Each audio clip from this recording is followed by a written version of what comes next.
নামাজে সেজদায় চোখ বন্ধ রাখলে কি হতে পারে, কি ঘটতে পারে, কি পরিণতি হতে পারে?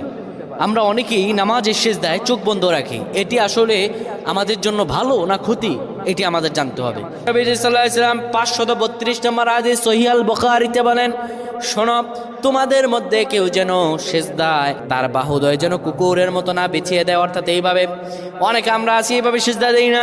আমরা সেজদায় এই যে বাহুদয় আমরা জমিনের মধ্যে লাগিয়ে দেই, রাসূলুল্লাহ স্পষ্টত নিষেধ করেছেন এইভাবে যেন কেউ সেজদা না দেয়। এইভাবে যদি সেজদা দেয় আল্লাহর দরবার তার নামাজ কবুল হবে না। শুধু তাই নয়, রাসূলুল্লাহ সাল্লাল্লাহু আলাইহি সাল্লাম সেজদার মধ্যে গিয়ে চক্ষু বন্ধ করা ঠিক নয়। যারা চক্ষু বন্ধ করবে, হয়তো মনের ভিতরে কোনো ফাহশা থাকলে সেটা দেখা যেতে পারে, কিংবা চক্ষু যদি বন্ধ করে রাখে তার এখানে কি আছে, সেজদার মধ্যে গিয়ে কি দেখতে পায় না দেখতে পায়।